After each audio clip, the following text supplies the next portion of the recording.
Hello and welcome to today's episode of the Work at Home Rockstar podcast. I'm excited for today's guest. She is an email and delivery expert at the Winbox. Super excited to hear about this because she helps people to get their emails delivered and also set up strategies and automations as well, and many other things that we'll talk about in the guest solo a little bit later.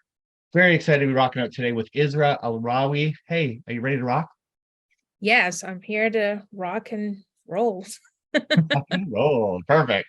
So we always start off on a good note. So tell me a story of success in your business that we can be inspired by.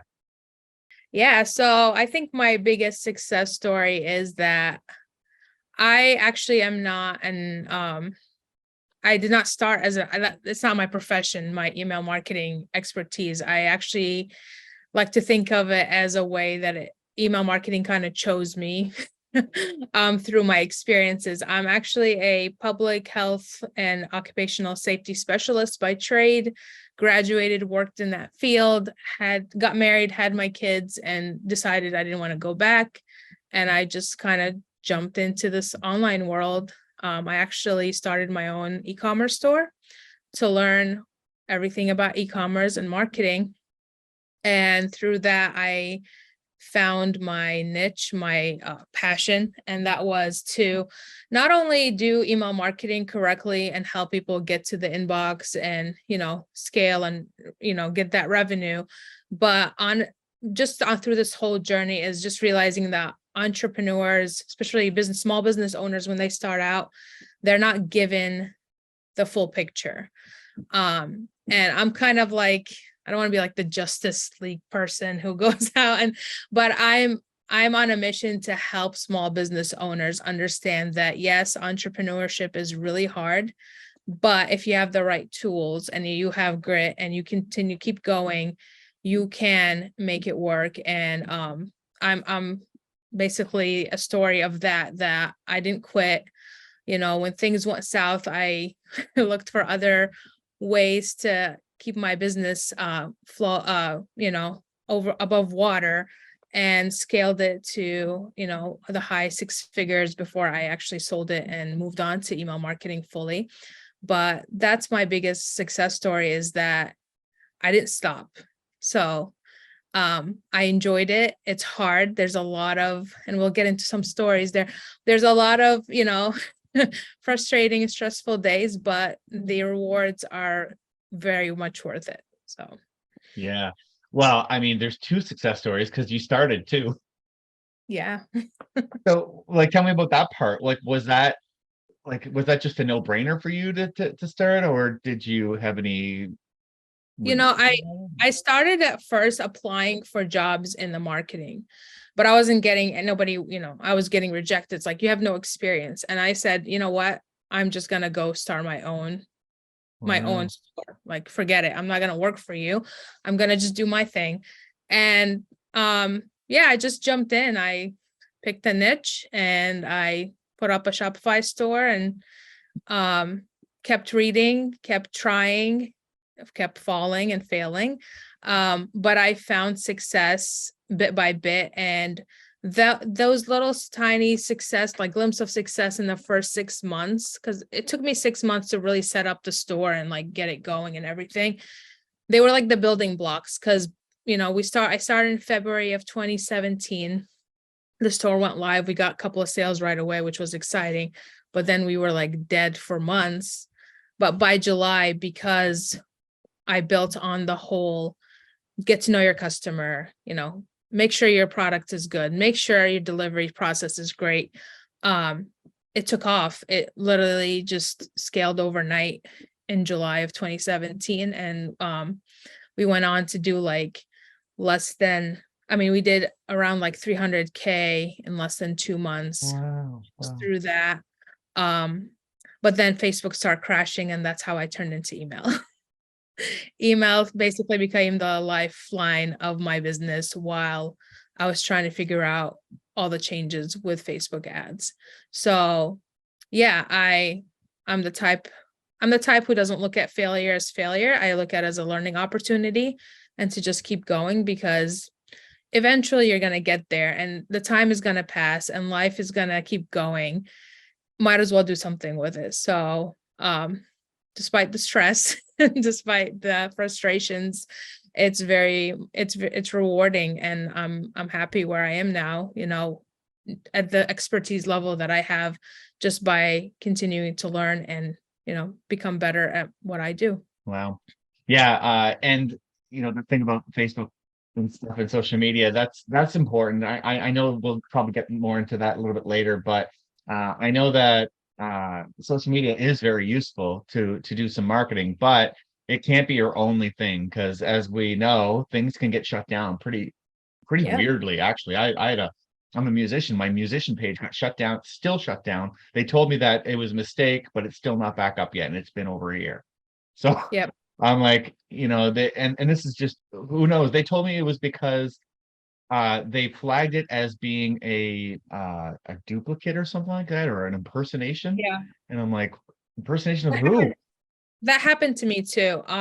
That's why I focus on email, and I want to teach email, because the only thing you own is your domain name, not even like your website. You can get shut down there. But the only other thing that you truly own is your email list. And the only thing you can monetize when everything gets shut down is your email list. And I tell people, safeguard that email list with all your might, because it's what's going to save you when things don't work. So I get So that. I guess maybe that leads us into the next question, which is the bad note, the thing that didn't go as planned. So, is there a mistake you made, something that didn't work out so well that we can learn from? I'm the type who, so I think my biggest mistake is not asking for help sooner. And it was kind of frustrating, because the people you did ask for help kind of turned you away. But then I realized through especially the online community, a lot of people who turned me away were probably people who didn't know what they were doing either.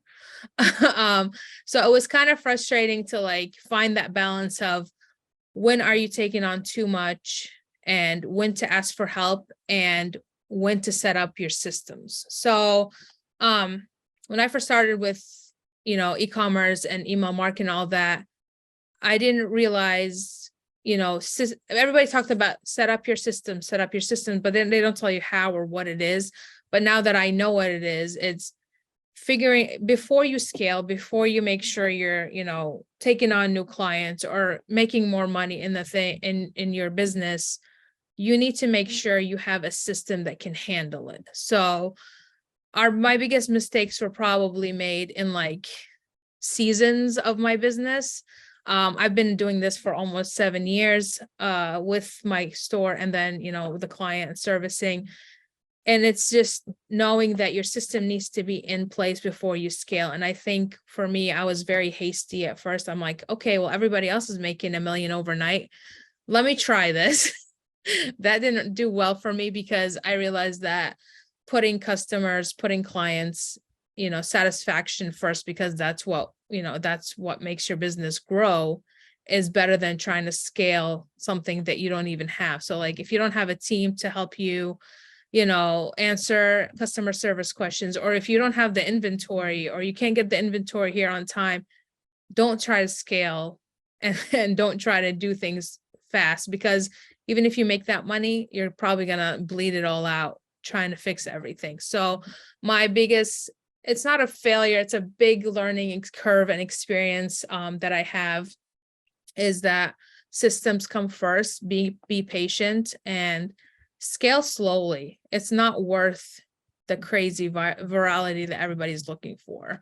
The businesses that win are the ones that have their back end very solid. It's they have everything down, they know their numbers, they know what's going on before they're like, yes, let's go to $1 million overnight. So that's probably one of my biggest business failure. And also, I mean, if we're going to bring this into our lives, it affects your family, affects everything around you. So make sure that you're giving your time where it needs to be.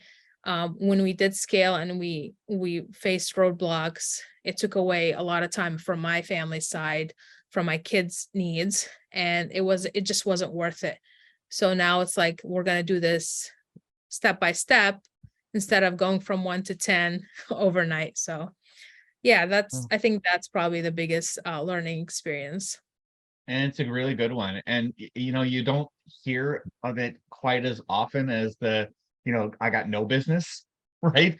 Yeah, But you do hear, I mean, there have been some fairly large companies that will fail because they'll try to scale too fast.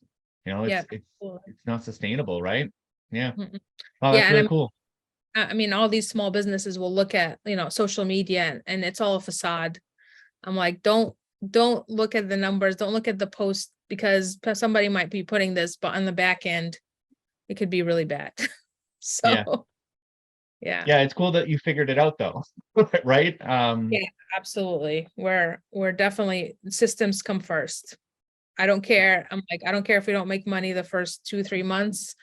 We have to get these processes in place so that even when we hire, we're not spending so much energy training as to where like, hey, these are your resources, you can, get up to speed quickly without us needing to take time off of our schedules too. So Right on. Yeah, and when it comes to that too, like my business, I build websites, right? I do that kind of side of it. And so oftentimes what I'm talking about is make sure that you get your conversion right, because when you start driving traffic to it, you got to make sure that it's got some place to go. And I think that's a misconception that a lot of people have. They think that the first thing is traffic. I just need to get a whole bunch of traffic to my site and everything's going to be great. But number one, it might not convert. And then number two, like what you just said, it might convert and you don't have the ability to handle that business, right? So, yeah, getting that, straightened out first before you start driving a bunch of traffic to it. And it's expensive to get a lot of traffic to it as well. So you might be wasting your money as well. absolutely. Exactly. You're wasting that money, especially if you're not testing. People don't test their websites, they don't test their emails, and they wonder what, like, they'll hit send on an email and they have the wrong URL in there Yeah. and people are not clicking or they forgot the URL or something. And it's like Yeah. you put all that effort and it's just gone. So Yeah. And I mean, you see every once in a while the oops emails that come out afterwards. yeah. uh, I'm not sure if that's, I suppose you could probably do that every once in a while, but I not mean, regularly, sometimes, right? yeah, sometimes things slip, even with like having 3 layers of like fact checking and everything.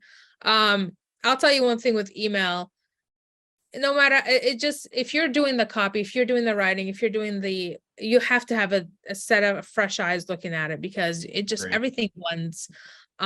Especially if you're doing it day in and day out. And I've definitely had my share of oopsies there, but I never sent out an email where I don't check and double check and triple check before it goes out, because once you hit send on an email, you can't get it back. It's gone. No. It's out there. So Yeah, and I think it's important to what you just said. I think you need a fresh set of eyes because it's just, I mean, I've been in this boat for a long time, and I can read that email 50 times and not see the error because I abs- wrote it. I'm expecting, I think I wrote it right. Like I'm reading it and I'm not reading what's actually on the screen. Right? yeah. And then someone else comes in behind me and goes, that's not what you just said. Right? So you really do need somebody else, and what do you use? Like do you have somebody So else that reads your email? yeah, we have actually a dedicated person that will fact check everything. Fact check grammar, clicking, and we also like we will personally send out the email to our system and go to our inboxes and check how it renders. Everything looks good before we even send it out. There's no other way. I mean, a lot of people will skip. I mean, I've been doing this for so long that I could skip all those steps, but I never do. Um, I've made one mistake once and it was really because a client wanted something out like within an hour, like from creation to send out. Um, and it was messed up and I said, I'm never doing that again. Yeah. Never. So I, Hi, my name is Anik Malaf. I'm from Mastering Ascension, and I've been working with Tim Melanson and the Creative Crew Agency for a number of years now. Tim is my go-to guy for all things technology, and his team have helped me to really create the platform that I need that represents my brand, my message, and connects me directly to my ideal clients. What I particularly love about Tim is before he starts to dive into the technology, he always makes sure that he understands what your global view is, what your ultimate goals are. So then that way you're not wasting a lot of time back and forth switching around technology or platforms. He creates something from the get-go that is scalable, which is highly, highly beneficial for any business. What I've experienced from Tim and his team is they're highly responsive. They are a wealth of information, and they're going to offer you the tools that you need to really make the mark that you want to make in the world. So that's my recommendation for Tim. He's awesome. You're going to love every minute. You won't regret it. I had a similar story recently. I had a rush, somebody wanted something out right away and didn't get me the content until just before. And of course, a mistake went out with it. And I'm like, that's why I shouldn't be doing that, Absolutely. Okay, so now let's talk a little bit about practicing and getting good at what you do. So do you have any tips and tricks on how to do that? Yeah, so a lot of people, a lot of people that I've come across, once they get good at something, they start becoming basically the head of their business, and everybody else under them basically does the work. And this is why I haven't gone agency yet, or I don't know if I'll ever go agency, but I like to make sure I keep on top of my craft. So like I practice what I preach every single day, because it helps me know what's going on now, and what's, if anything's been updated. I have some people talking about like 2020 when the iOS 14 or iOS 15.21 came out, and we're like looking at iOS 17 now. Like, you have to keep up with what's going on. You have to understand how email and deliverability especially is changing with all these privacy laws coming out, and especially if you're like go overseas as well, like you have GDPR and all that, things change there. So I'm always reading, I'm always interacting with the email community, and I am always testing myself. I will sometimes take on like we can call it a pro bono type of case, just to keep my mind fresh into like doing this. So like people are like, oh, we want to pay you for your service. And I'm like, it's okay.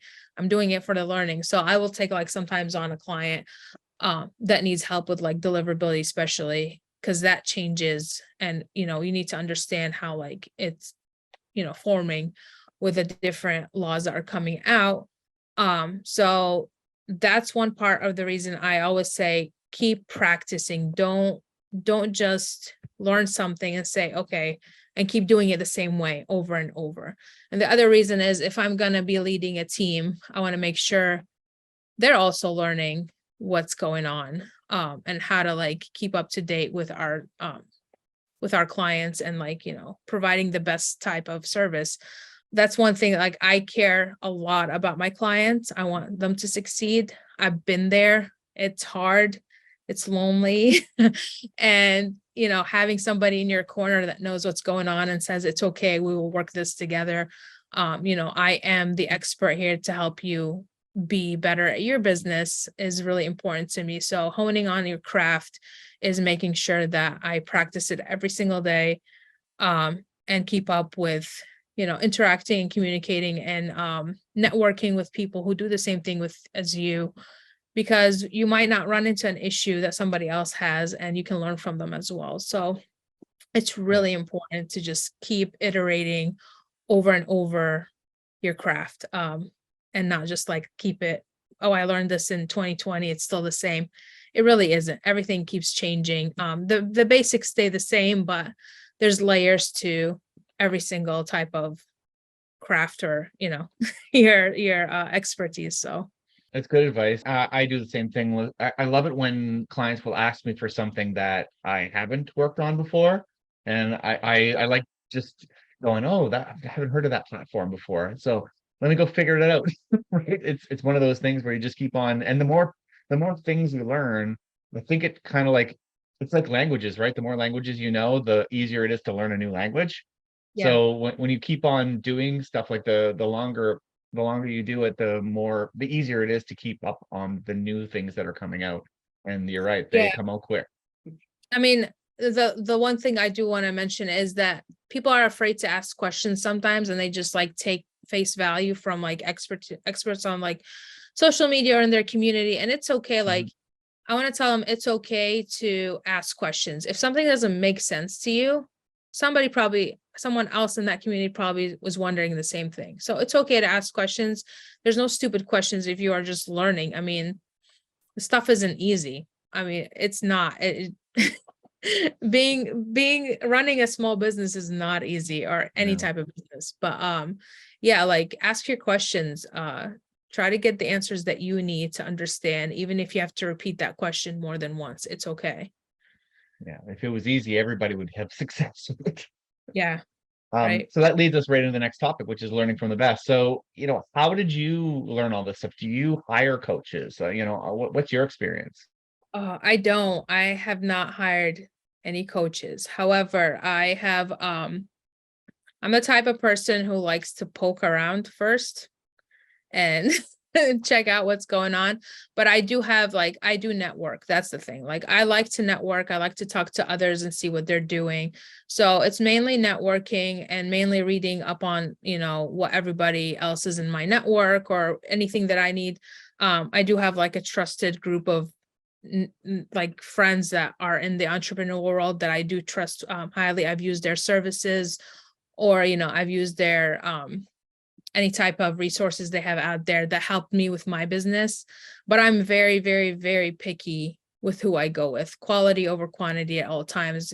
You see these high-end people that everybody follows, everybody preaches about, but if I can't take something you provided me and apply it and see results, most likely I'm not going to be interacting with you.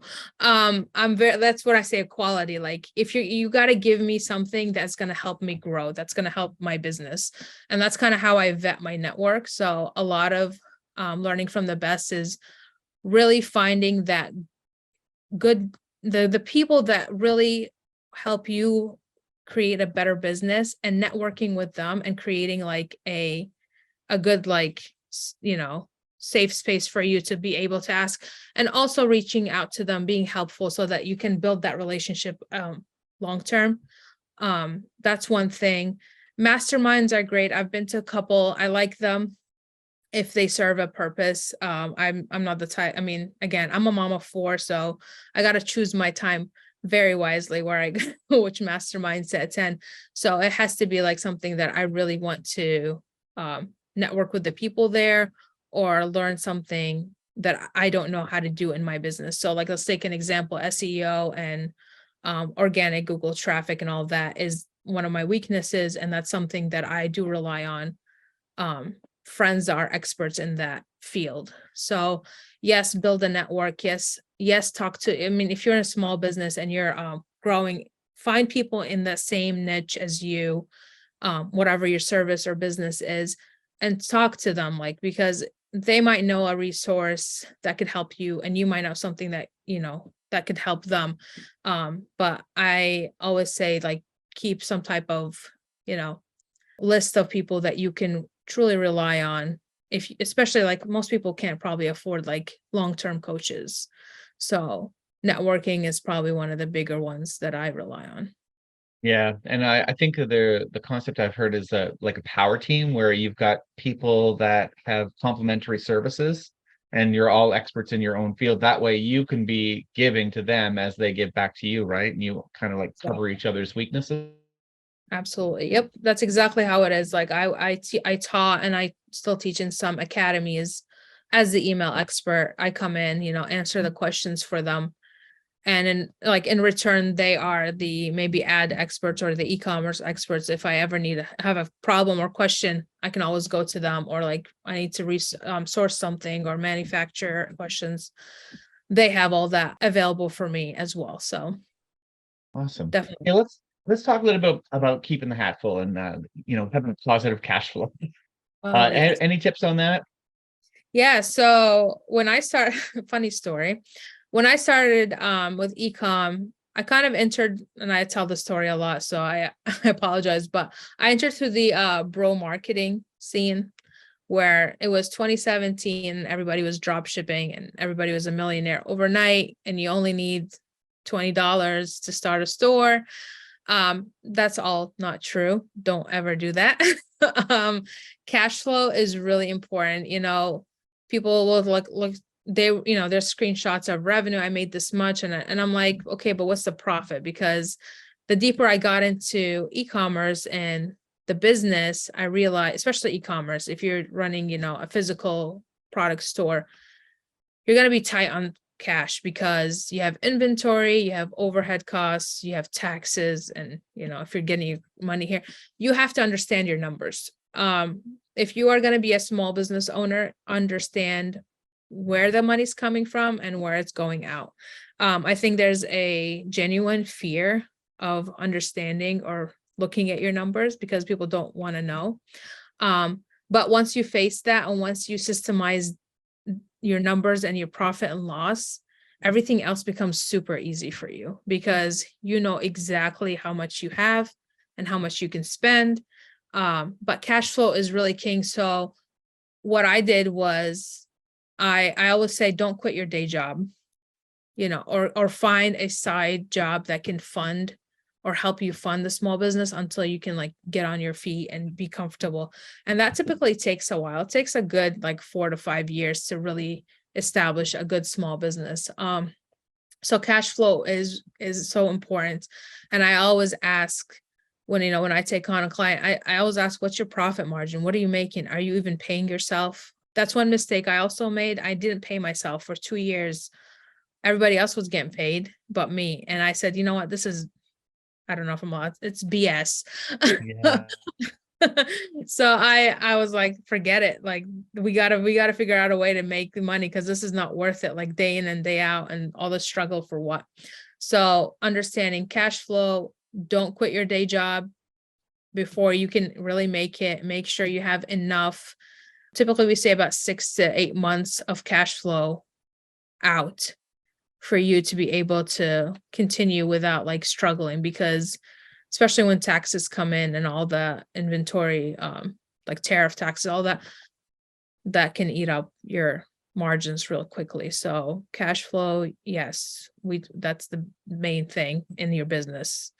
Yeah. Everything else is just, second. So Yeah, I agree. And knowing the numbers, there's just such bad programming that we have about money and that kind of stuff, right? And you got to get through it because otherwise you're gonna have a rough time. And I like your idea of don't quit the day job too, because there's another big thing too, is that if you are really struggling for money, you're going to make decisions out of fear and out of lack.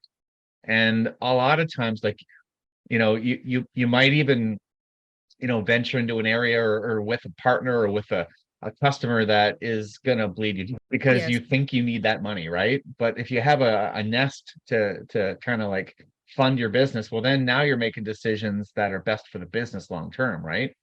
absolutely. And that's such a good point. Yes, don't put yourself in a position where you're making irrational choices for your business. That's so important. I mean, I've seen it happen a lot of times where people they're strapped for cash and they'll do anything and they'll fall for another scam or something, and it piles up, and then it just becomes grim and people will quit, and sometimes just quit on everything, even don't want to get a job, don't want to do anything, and it really ruins your life. Yeah. And that's why I'm out here. This is why I'm very thorough. I'm gonna vet something, I'm gonna use it, and if I really know it's beneficial, I will recommend it. Otherwise, I don't blindly recommend anything unless I've tried it. I'm not gonna recommend it to you just because somebody on Twitter or Instagram is saying it's the best thing out there right now. So Yeah. yeah. Yeah, good advice. So it's time for your guest solo. So tell me what's exciting in your business right now.